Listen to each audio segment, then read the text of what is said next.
Muy buenas tardes.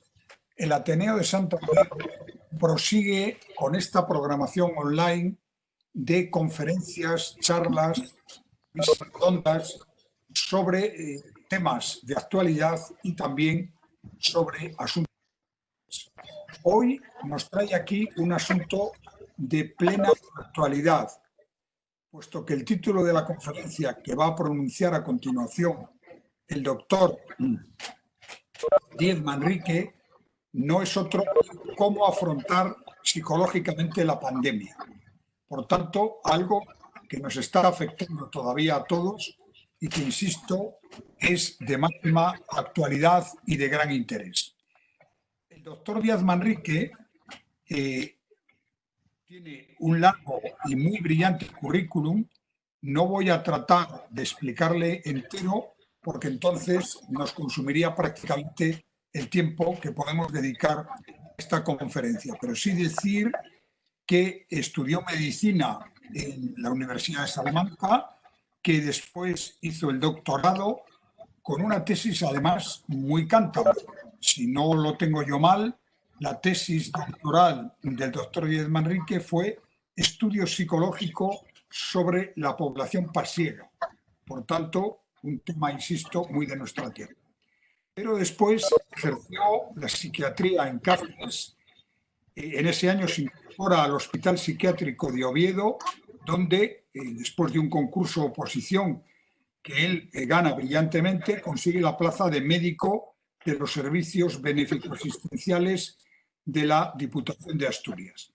Más adelante se traslada a Santander, concretamente al Hospital Valdecilla, donde ha desarrollado una larguísima y brillante actividad, siendo no solamente jefe de servicio, sino también profesor en nuestra Universidad de Cantabria. Lógicamente, sus trabajos de investigación han sido numerosos, están publicados en las revistas de mayor prestigio y ha participado como director en diferentes proyectos de investigación que han sido desarrollados por otros profesionales bajo su dirección. En la actualidad es profesor emérito de la Universidad de Cantabria, miembro de número de la Real Academia de Medicina de Cantabria y correspondiente de la Real Academia Nacional de Medicina. Pero sobre todo, yo quiero destacar que Díez Manrique, además de ser un gran científico y un excelente doctor, tiene una virtud que no siempre va en paralelo con estas otras profesionales, que es su capacidad de divulgación, y espero que hoy sea capaz de hacernos entender a todos los efectos que puede tener, está teniendo ya el confinamiento y la pandemia. Y ya sin más, profesor Díez Manrique, adelante. Muchas gracias por la presentación, como siempre, generosa. Y vamos a hablar de un tema que a mí me gusta muy poco. Yo he sido un poco reacio a participar en este festejo porque entiendo dos cosas. Primero, que estamos hartos de que nos hablen del bicho, y segundo, que yo no soy un experto en el tema. Entonces, son dos cosas que me retraen un poco, pues porque no me siento yo seguro en la empresa.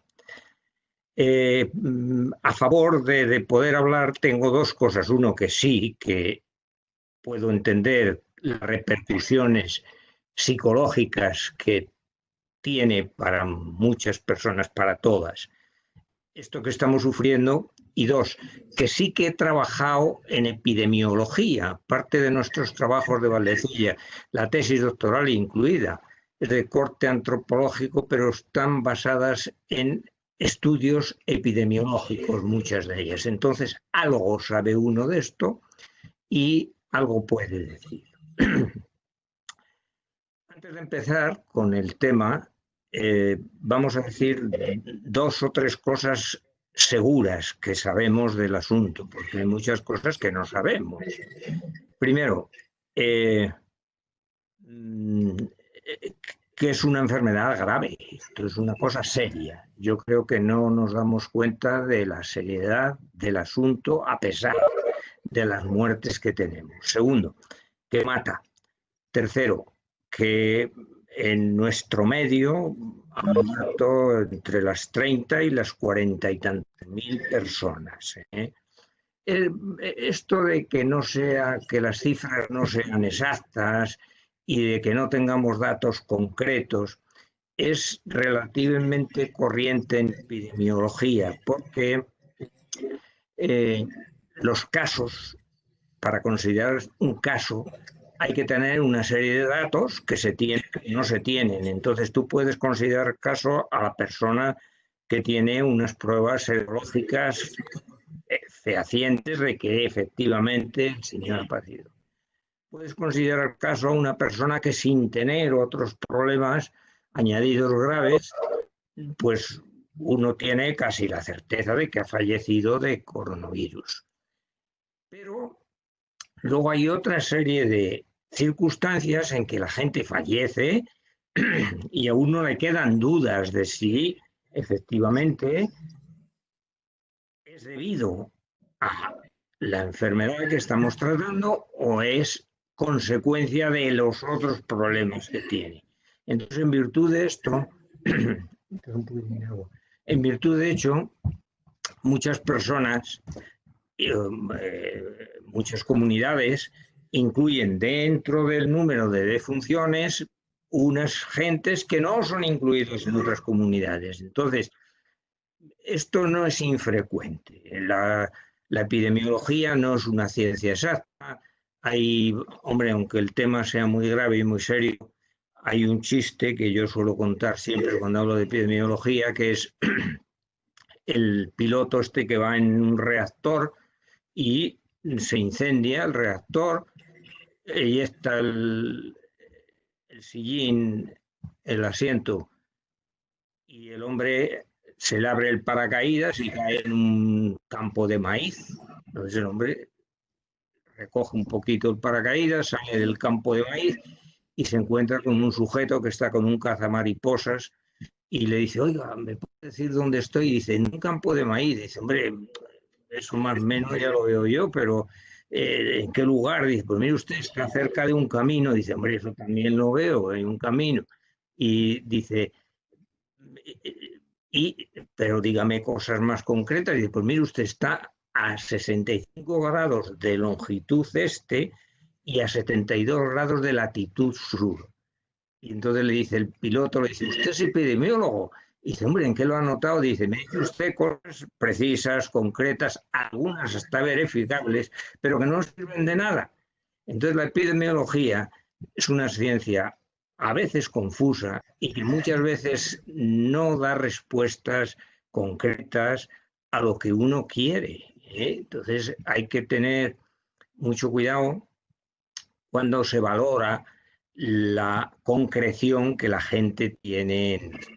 Aparte de eso, yo creo que ha habido pocas concreciones en algunos casos y que vamos de Herodes a Pilatos en algunos casos. Bien, dicho esto, que son cosas de tipo concreto, se puede decir también que la letalidad, la capacidad de el bicho está entre un 5 y un 10%, también es exacto, vamos, es exacto, son datos fehacientes, y poco más se puede decir de tipo concreto. Bien, entonces, esta pandemia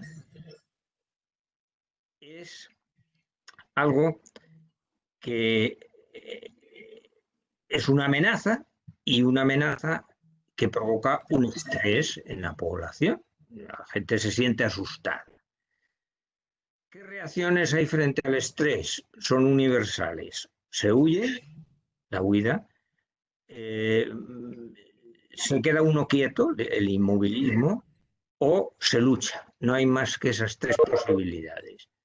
Entonces, hombre, yo creo que huir En este caso es difícil, pero bueno, alguna gente cuando empezó esto, pues cogió su coche y se marchó a Calatayud o cogió el avión y se fue a sitios que consideraba que iban a ser más seguros, pero en general la gente está inmovilizada, está quieta porque nos han obligado a inmovilizarnos. Algunos hemos sido delincuentes y ni lo hemos hecho siquiera.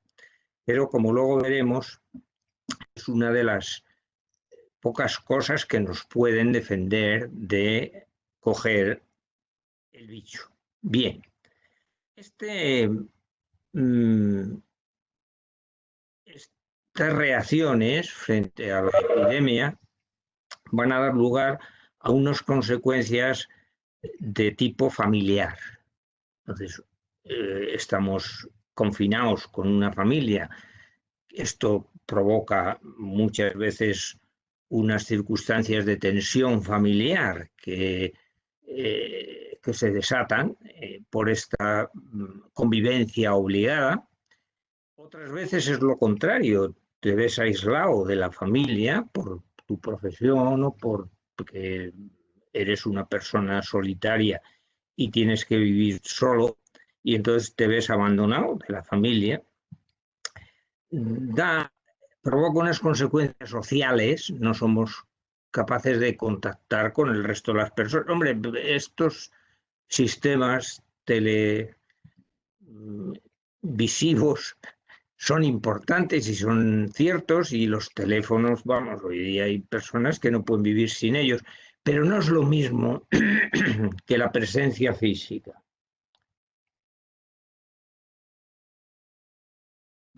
Los españoles, los latinos en general y algunas de nosotros en particular, somos personas que necesitamos achuchar a la gente, necesitamos tocarnos, y eso no lo dan los aparatos.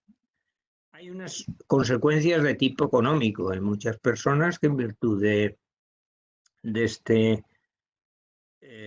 enfermedad pues han perdido su trabajo o han tenido que limitarlo o han tal. Y luego lo más importante es que hay personas que se mueren muchas gentes. Entonces, la muerte en sí, que ya es algo importante y que provoca unas vivencias de duelo importante, en este caso se han visto agravadas porque hay muchas personas que no han podido vivir ese duelo, no han sido capaces, no han podido compartir los últimos momentos con las personas que se han ido marchando. Bien, frente a todas estas circunstancias, la gente reaccionamos, y reaccionamos cada uno en virtud de cómo somos. La gente no todo el mundo reaccionamos igual frente a la enfermedad, ni frente a la muerte, ni frente a las dificultades. Entonces, estas reacciones de tipo personal se deben a nuestra personalidad, a la personalidad de cada uno.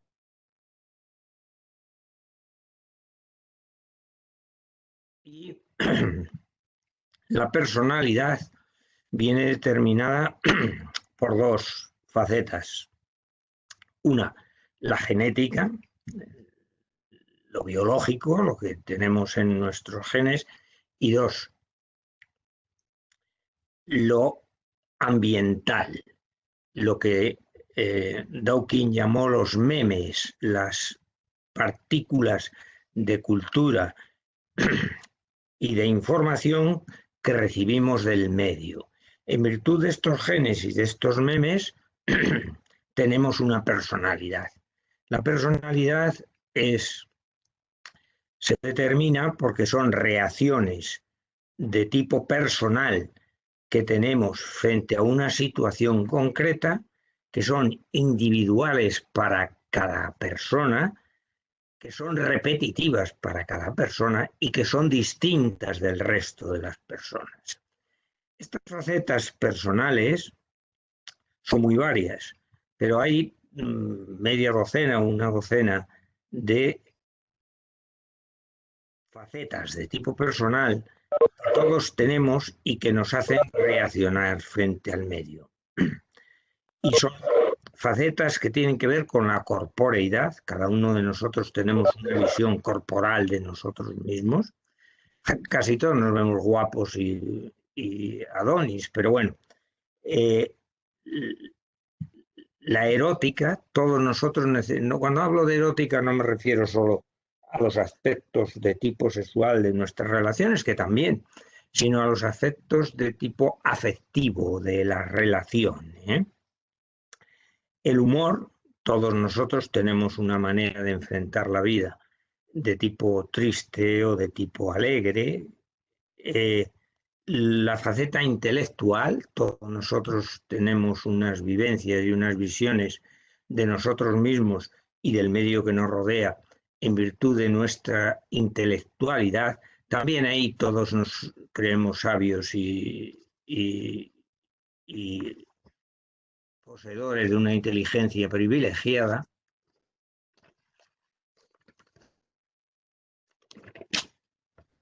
La faceta de tipo afectiva, la faceta de tipo actitudinal, que es aquella faceta que nos hace ver la ética, los factores de tipo de justicia y de tal frente a las cosas, y la espiritualidad. Cuando hablo de espiritualidad, no estoy hablando de religiosidad, que también puede tener un valor importante para personas, sino de aquella respuesta que tenemos frente a las cosas no materiales, ¿eh? Entonces, esta espiritualidad hace que yo siempre digo que la espiritualidad nació por la pata de venado. Es decir, al principio la gente que tenía, el señor que tenía una pata de venado, pues los que estaban alrededor, si podían, le daban un golpetazo y le quitaban la pata. Entonces empezaron a ver que, hombre, que si tú le ofrecías la pata, el otro no daba golpetazos, y entonces, en virtud de la pata de venado, empezó la generosidad y empezó a entenderse que las personas tenían unos valores y estaban ahí al lado y que tenían cosas que no tenían nada que ver con la pata de venado. Esta vivencia de tipo más generoso de las gentes es lo que le hizo al hombre ir a una espiritualidad por encima de eso. Yo pienso que también la religiosidad nos vino de la pata de venado. Bien. En virtud de estas maneras de ser y en virtud de nuestras circunstancias, cada uno de nosotros enfrentamos las situaciones críticas de una manera distinta. Esto hay que ponerlo un poco en perspectiva. Es decir, lo que tenemos es grave, lo he dicho desde el primer momento, pero bueno, la humanidad ha pasado situaciones mucho más graves que esta, y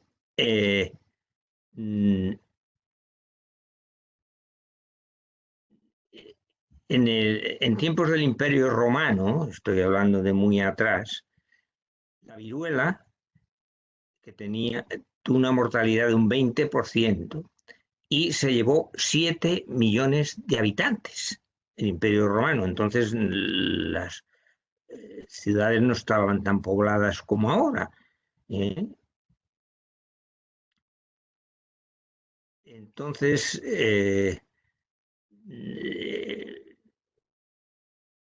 la peste en la Edad Media diezmó a un 30-60% de la población de Europa. Europa entonces tenía 25 millones de habitantes, es decir, que no había tantos como ahora, pues la mitad. Entonces, quiero decir que, hombre, esto es grave, pero ha habido cosas más graves. Y tenemos unas ventajas que otras personas no tuvieron.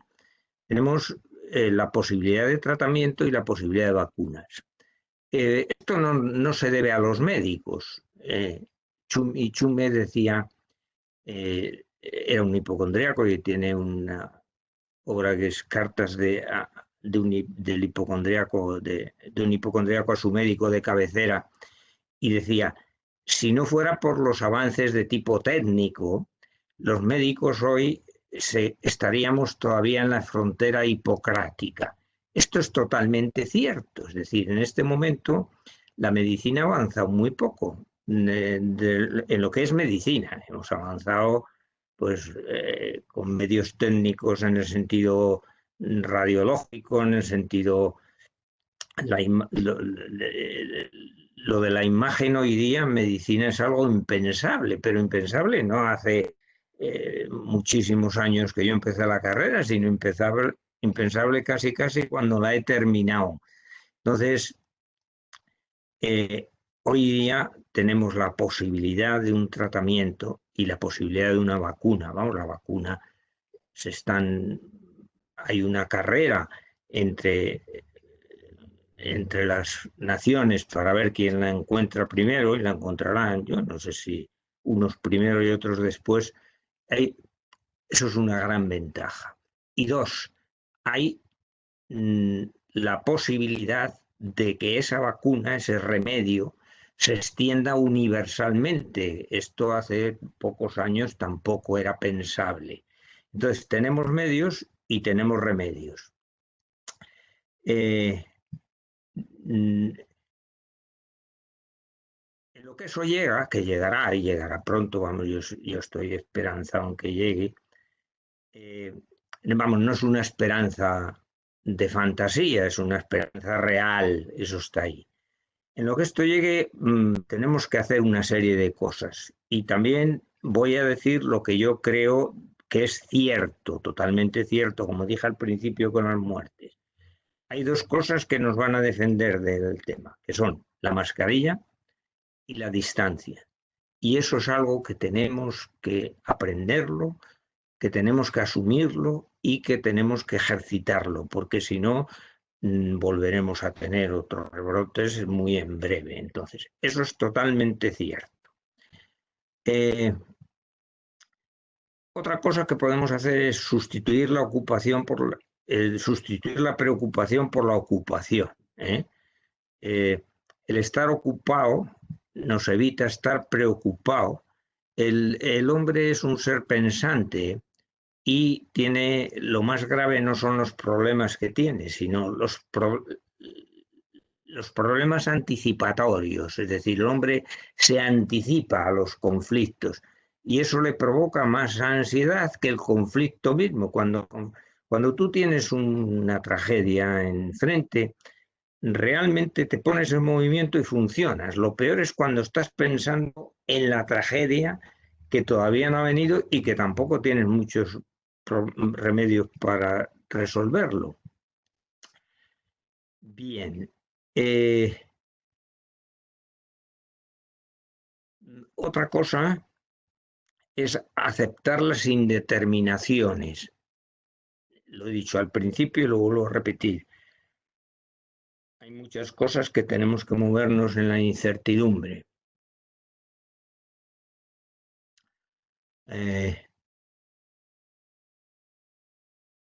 Se puede recurrir a programas de apoyo emocional. En Valdecilla, en el servicio de psiquiatría, hay unos medios de tipo telefónico y de teleasistencia que puede uno recurrir a ellos y que te pueden ayudar incluso en programas de apoyo emocional muy elaborados. Yo no tengo datos sobre el tema, vamos, tengo datos, pero no soy quien para exponerlos, pero algún día, aquí mismo, en este foro, tendremos la oportunidad de que nos hablen de esto. Bien, y poco más, no hay muchas más cosas que ofertar, que son bastantes. Otra cosa que uno puede hacer es cuando he hablado antes de la personalidad, he hablado de la espiritualidad. Y efectivamente, hombre, uno puede ser generoso con el prójimo, no solo en el sentido material, sino en el sentido de la convivencia y de la ayuda. Y la religiosidad ayuda. Las personas que tienen creencias les ayuda. De esto yo no puedo hablar, ni tengo alzacuello, ni soy quien para ello, pero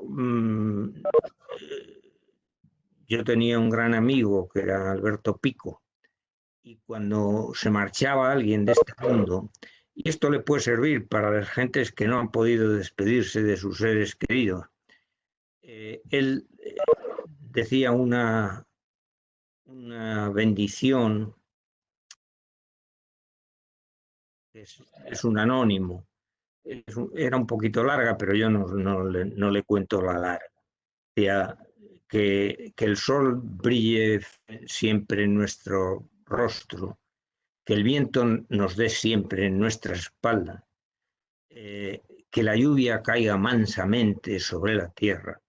Y decía, y hasta que volvamos, que recordemos siempre a aquellos que quisimos y que nos quisieron, y hasta que volvamos a encontrarnos, que Dios nos tenga a todos en el cuenco de sus manos. Yo pienso que una postura de estas a mí me parece que ayuda mucho y que puede ayudar mucho, y que cuando la gente tiene creencias de tipo religioso, pues le puede ayudar. Y poco más, nada más. Yo creo que hemos terminado. No sé si con esto queda cumplida mi misión o se esperaban otras cosas. Doctor Enrique, muchísimas gracias por estas palabras, por esta magnífica conferencia. Si ahora alguien de los que está participando quiere hacer alguna pregunta, puede hacerlo, o bien directamente a través del icono del micrófono que verán en rojo, y si pulsan se abrirá el micrófono y podrán preguntar. Yo sí me gustaría, usted nos ha hablado del Departamento de Psiquiatría del Hospital Valdecilla, del cual usted ha sido el director y el responsable durante mucho tiempo, y me consta que sigue teniendo excelente relación con los doctores que actualmente lo llevan. Y la pregunta es, ¿realmente ha habido mayor demanda psicológica o psiquiátrica en estos 2 meses o 2 meses largos ya del coronavirus, o realmente los efectos son a más largo plazo? Vamos a ver, ha habido más demanda.